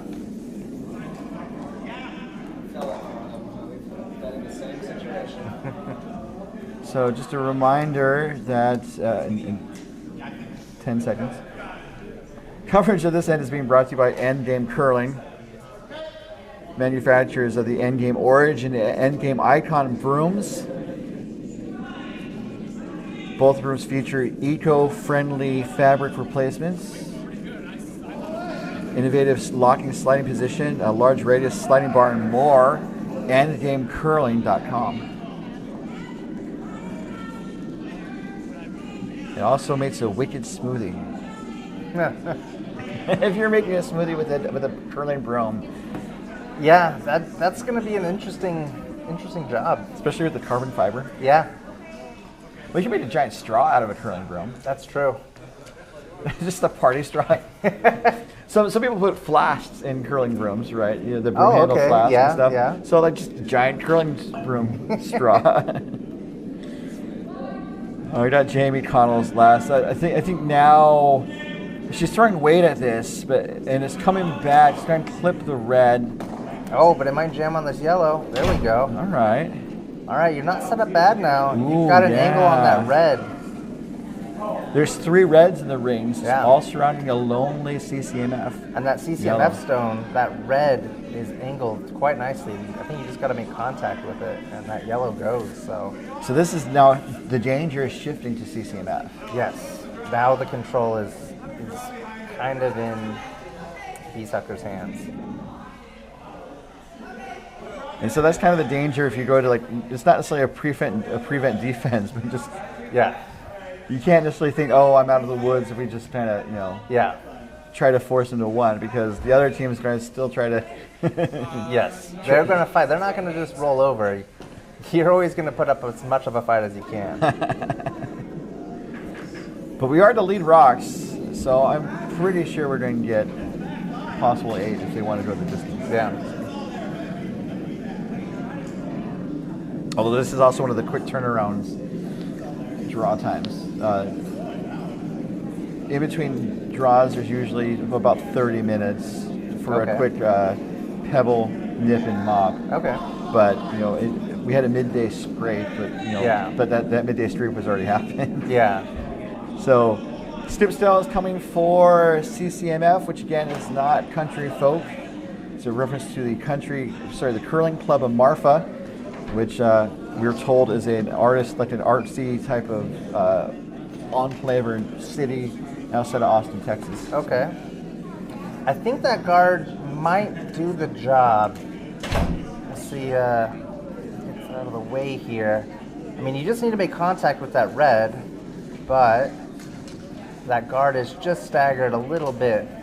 So you can only see maybe a 1/16 of it. Yeah, it's a sliver. And this is the straighter side of the ice, so any sort of set to the outside, I don't know if it's going to come back. That's really tight. Yeah. I mean, the guard is high enough where you can get a little bit of curl. Yeah. Again, if we were on the other side coming away from the center poles there, you would easily have access to that rock. But on the window side of the sheet, the access is a lot more limited. But it is there. And that's the best shot. There's so much junk in front. Yes. And the other rocks on the left side of the ice are so high up. There's not a good angle to run back. Yeah. It looks like it's a little light and a little inside, which is not usually a good combo. It's on the guards. Yeah.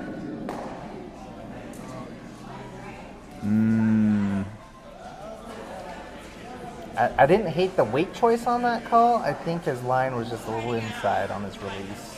Yeah. Just started it a little bit. And now that control is now shifted again straight back to CCMF. So how would you describe the wall that's in front of the house right now? Difficult. I've called it like a rocket Gibraltar. Like people call it a Christmas tree sometimes just because it looks like a string of ornaments across the way. Yeah.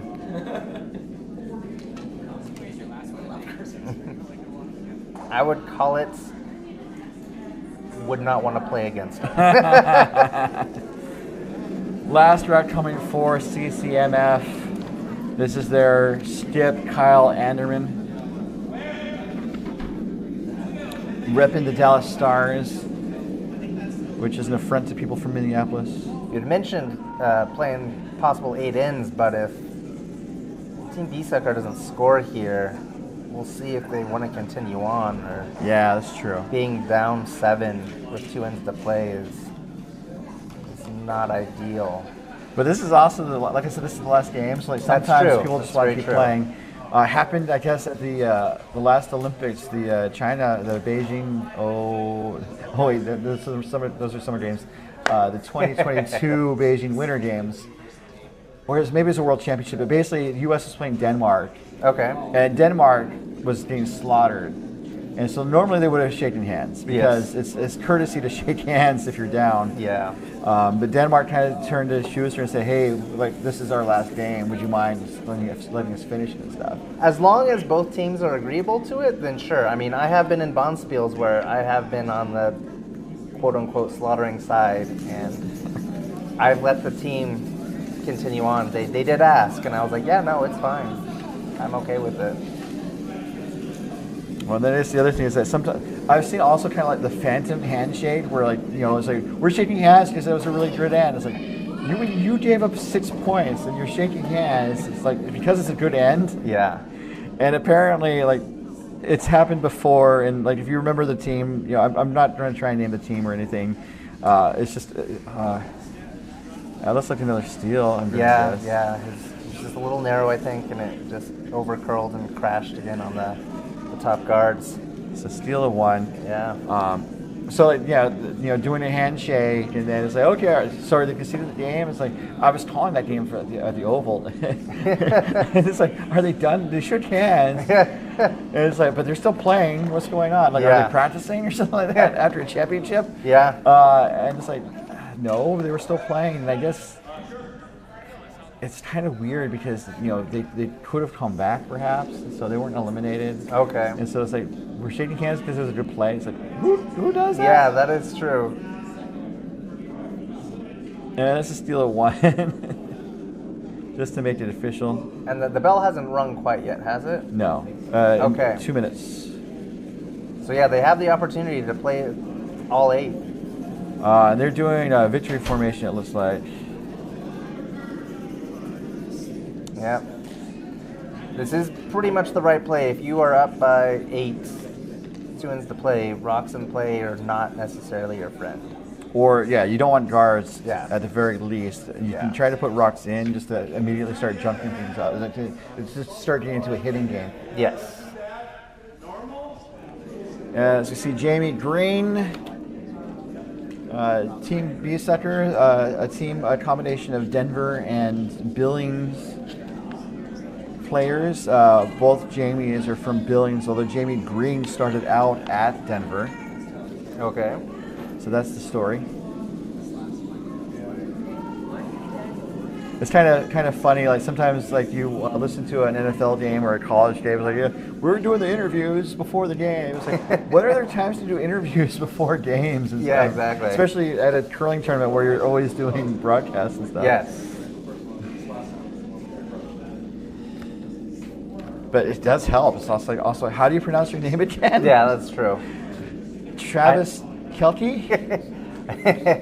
I know you you wanted to interview us down for the mixed playdowns in December, and I think never quite worked out because we always just got to the club too late. Yeah. Oh, and I wanted to do like pre-tape and stuff, where it's like Yes. like meet the teams and stuff, so Yeah. I could get them saying, "Hey, I'm John Smith," or "I'm Jamie," and I'm also Jamie. Yeah.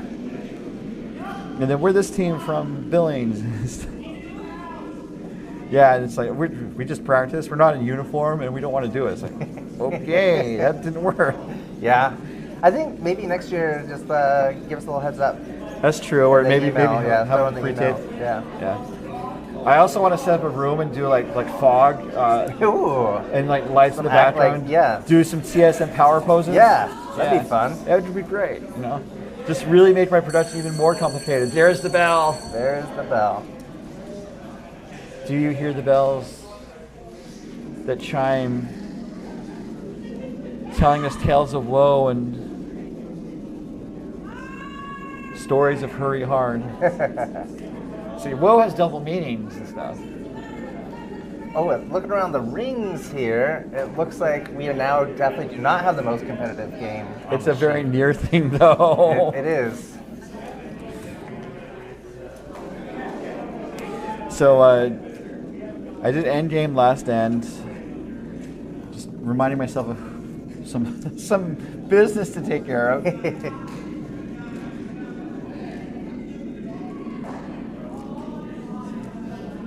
I haven't done curling GG in a couple months, have I? All right, cool. That's one thing you can take to the bank is the utmost professionalism that we have with these broadcasts. Especially when I screw up the graphic. Oh.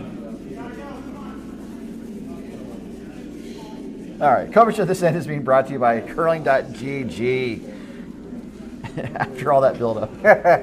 Next time you're confused on ice, take a photo, recreate it on curling.gg, and try multiple outcomes. It's the only platform that lets you take the shots, undo, and try again. Curling.gg. That'd be fun to turn that into a promo. It's like, man, I wish that team probably wishes they could undo that shot. True. Curling.gg, you can. It's a pretty robust simulator. I've not really learned all the bells and whistles with it. I have yet to use it, but I do want to give it a shot. Yeah, it's not. I mean, definitely thanks to our sponsors, and these are definitely resources that seem to have benefit to curlers. Yeah. You know, doubletakeout.com, curling.gg, and Endgame. We've definitely seen more than a handful of the travel handles. Yeah, I am definitely interested in one of those because I don't typically travel to fun spiels with my broom. I just use a club broom. But if I can get one that fits in a carry-on, I would probably be much more likely to curl with my own in-game travel broom. And there's a lot of bond spiels coming up throughout the region and across the country, but we tend to stay focused on the region. Although this is the first out-of-region game I've called for MoPac and stuff. It's true. But lots of bond spiels information at our website mopacca.org. Sharing information on our Facebook page where it's Bond Spiel Week for the 10th day in a row. Okay. It's still Bond Spiel Week until I run out of Bond Spiels to talk about, basically. Fair. So because there's so many Bond Spiels now, I want to make sure I promote them and stuff, including for one country you have the barrel coming up. We do have the barrel coming up in March. Another victory formation shot. Yeah. The barrel's coming up early May or it's April, March. Last weekend of March. I forget the dates. I'll put you on the spot. But yeah, I know it's in March because we unfortunately lose our ice for a couple of months, and so we moved up the barrel, and it's essentially a couple of weeks before Oval's Bond Spiel, the Hive. And that's set for the Utah Olympic Oval. I was going to say curling oval. It's not a curling oval yet. Yeah. Just had the speed skaters like, why is it all curling? What are these these metal blocks in the ice for and stuff? What just say they're pins and Oh, just skate between. Can you imagine speed skaters trying to go around the hacks? Our hacks would get so destroyed. Well, the skaters would get destroyed too because they're going like 35 miles an hour. But that's okay because there's pads on the side. Upgraded pads. Upgraded pads, yeah. So lots of fun bond spiels on arena ice and dedicated ice. The arena ice spiels are usually more fun spiels, although they can get competitive, I can imagine. They can. And then some unique spiels as well. Ogden helps out with the Stanley Outdoor Bond Spiel, or the SOB, which is short for, of course, we all know, the Sawtooth Outdoor Bond Spiel. True. It might stand for something else, but I wouldn't know about that. I've played the POS Bond Spiel before, which obviously stands for the Phillipsburg Outdoor Spiel. There is a segment on a podcast, Two Girls in the Game, called Dirty Curling Talk. And they just kind of go through about when the announcers say something that, if you take it out of context, is pretty hilarious. Like, oh, it's like, gotta go for the crotch shot or something like that. Team Biesecker here finally makes a really great draw around the stack of guards in the corner. It's a little deeper than they probably wanted, but it's at least under cover. It forces Team CCMF to follow him down. And we're to the skipstones already. Some more. The fake shoes. Yes, but if Team Biesecker doesn't score multiple on this end, it's going to be tough for them to even tie the game. They need 2 or 3 to really have a chance to stay in it, and then hope for one of the good old-fashioned. How do we give up 6? Yeah, there's been a couple of those this week, and it's been a little rough. So I think just looking to draw, maybe freeze, tap out the red, maybe. Yeah, I mean, all you need is, freeze or the tap, as you mentioned.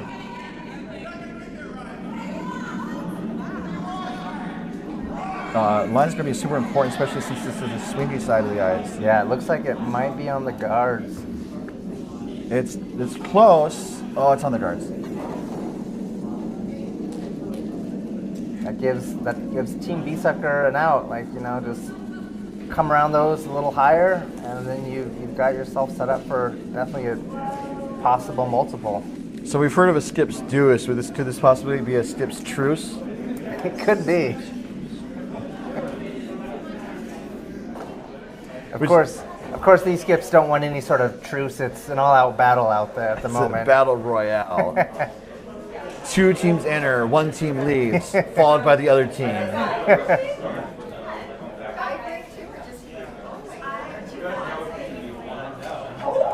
That's your closing line? That's the end of the game line? Sorry, we got some notes that that have been shared, so we're just kind of referencing those. This is Doug Biesecker's This also first. is looking a little narrow. Just how swingy the ice is, and also it looks to be about T. Yeah, they might kiss and roll in. Nah, it's going to be... It kisses. Sweep it in. Okay. The skip's truce is still on.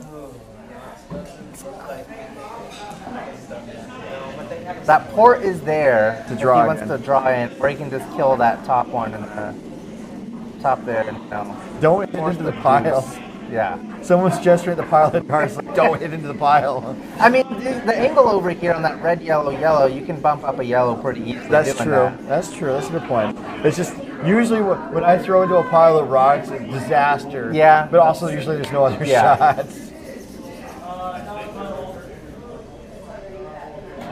Sometimes you can have good things happen. Sometimes.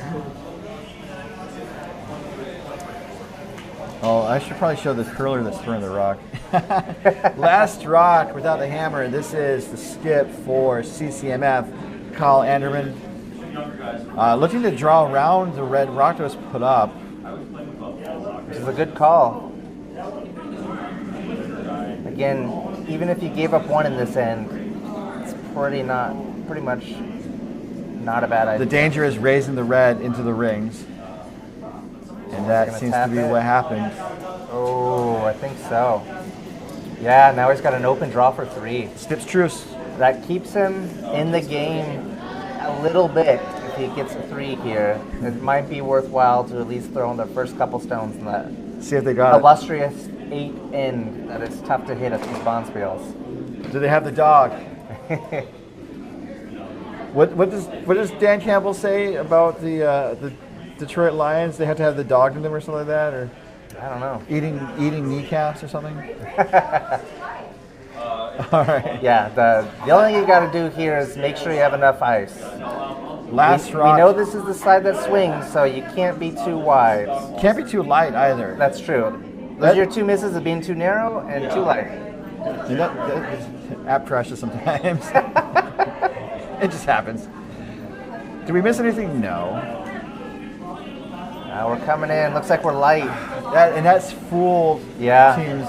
This is a common skips. Yeah, this is a common skips error. That It really is. The open draw is one, despite what it scores, is one of the hardest shots in curling. Mentally, it is the hardest shot in curling, especially when there's a bunch of stuff. But they got 2 out of that end. They're only 5 back. Yes. 3 definitely would have been preferred. That's one thing you notice at these 5 and unders versus some of the more competitive events that I've been to recently, like mixed playdowns or men's playdowns or arena playdowns, is that the bigger ends are possible at this level. Usually when you're playing at the more competitive level, those big ends are kind of minimized because everyone's got that experience under the belt and try to prevent that from happening. But out here, you can get some situations that do give up those big ends. So I wouldn't say they're out of it yet, but it's possible to make it happen, but it's going to be a tough fight. Jamie Green with the first rock for Team Biesecker. The pride of Billings, Montana. I enjoy coming up with nicknames sometimes for players and stuff. Like, That's true. like sometimes, like I don't know if this person appreciates the nickname, and I will, gladly stop if they object. But you gotta. For Team Ish, they had Kenny Duncan, so I call him K Dunks. Okay. Yeah, I like it. Yeah, K Dunks. I don't know if he likes it or not. I mean, victory formation for CCMF, the lead. Both teams were playing with 3. CCMF signed up as 3. That was Will Anastasio. And then Team Biesecker started off with 5. The alternate was not able to make it. And then Jeremy, the third, had to attend to some family business in Southern California. I wonder if that's why they had the alternate to begin with. Oh, maybe, yeah. Yeah. Some pre-planning, but just kind of fell through. I know that I had an event once where we had an alternate, and turns out that my vice got sick and basically texted us morning of that they were not going to make it. Oh, man. Yeah, and the alternate couldn't make it for the first day. This was snow 2 years ago. We had a ton. So we're playing an 8th end, and you know what that means. What does that mean? This end of play is brought to you by DoubleTakeout.com. Oh, okay. DoubleTakeout.com, proprietor Ken Pomeroy, and the thing that we don't talk about a lot is that he is the Ken Palm of college basketball. So he has a lot of number knowledge, analytics know-how, and so he's applied that as they throw another victory formation rock down the way. He applies that knowledge to DoubleTakeout.com, where throughout the competitive curling season, he crunches the numbers after a contest, and then creates a custom ranking of the top men's and women's teams from around the world, and it's all available at DoubleTakeout.com. All right. Yeah. Sounds great.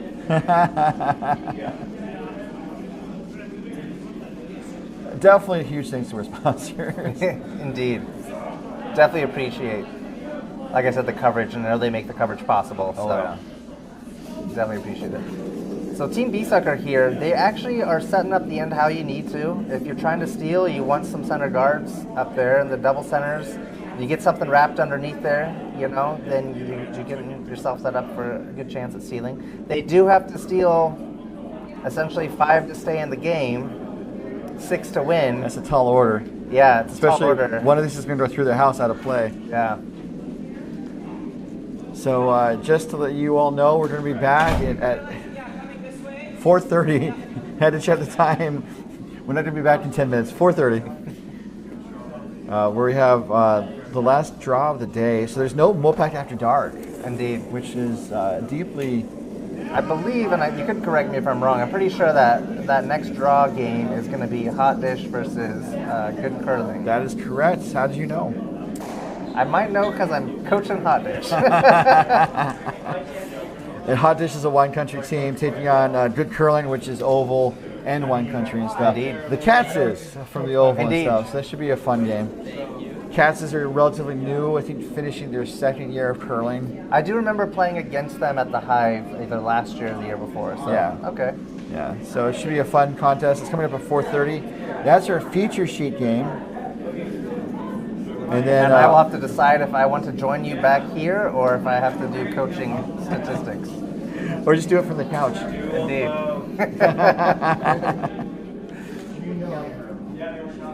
Yeah, I saw you had the iPad out, like Yep. doing, drawing where the rocks end up and Yep. stuff. And It's a pretty fun little job, fun little thing to get your stats.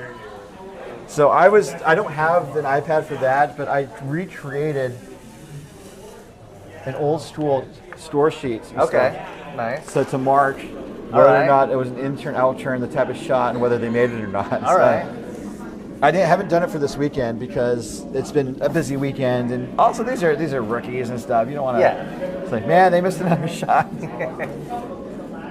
I tell my team, I was like, you guys want to know your statistics because they typically tend to be less than you expect, but if you're using them as more just game to game, they can be useful. It might also look to oh, that's a nice takeout. It is Because it's just a matter of running Biesecker out of stones. 100%. And so I think they're down to Yeah. there's only 4 left. I think they need everything to count from here on out to tie. That's to win. Yeah. They can lose one more stone and tie, but they have to chip in that guard somehow.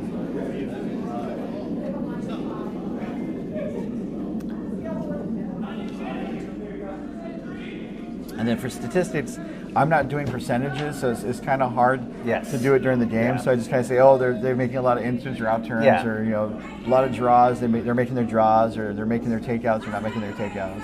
But also part of it's also the shots that the skips give them and stuff. Yeah, And so, definitely. I mean, you're not supposed to judge a shot based on what the skip calls. It's just whether or not the Yeah. person throwing the stone makes it. That is one thing nice about the app. It does give a difficulty score to the shots that Okay. are called. So I'm not 100% sure what happened there. Oh, they shook. Okay. It's kind of hard to tell. Random out of stones, and so they're looks like they went ahead and conceded. That's understandable, just concerning how CCMF it was Biesecker kind of playing a pretty solid first couple lands, Yeah. and then CCMF kind of found their Yeah. next gear, and I think that definitely sums it up. so that's the tail of the tape. Yeah, guess that's show business, baby.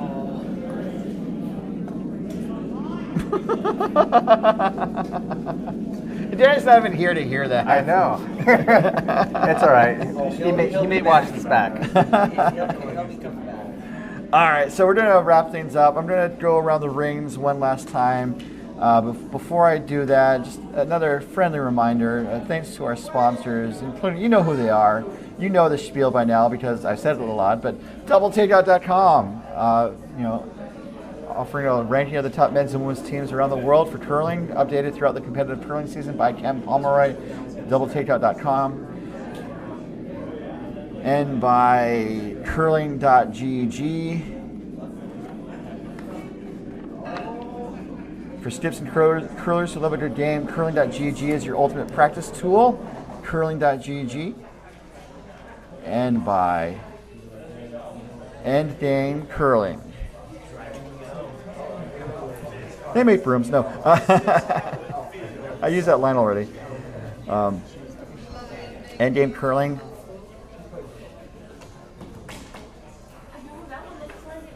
Elevate your game, unlock the next level with Endgame's leading edge curling brooms and accessories, endgamecurling.com. So as we look at a blank sheet, I'll have to give you on the scores. Dan doesn't have to be here for this if he doesn't want to be. All right, I'll see you later then. All right, thanks so much, Dan. Yeah, no problem. As you said, that's showbiz, baby. Yeah, that's showbiz, baby.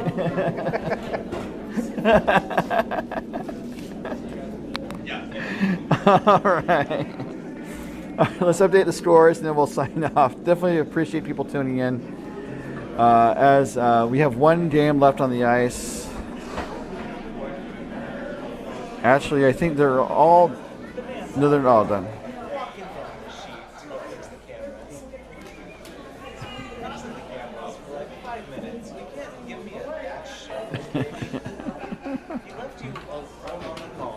So the last game on the ice is on sheet D.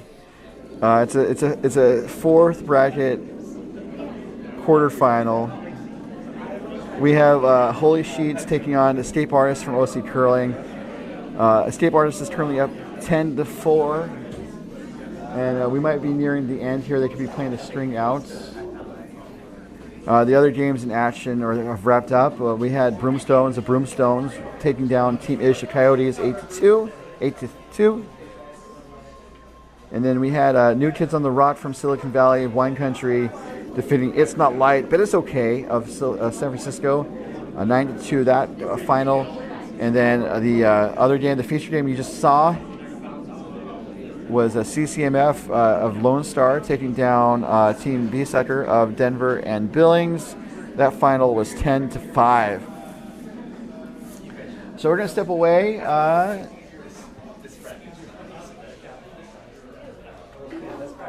We're going to step away, and we'll be back at 4:30 for our next featured game. And that, again, will be, as Dan alluded to, the team that he's coaching, Hot Dish of Wine Country, taking on Good Curling of Oval and Wine Country.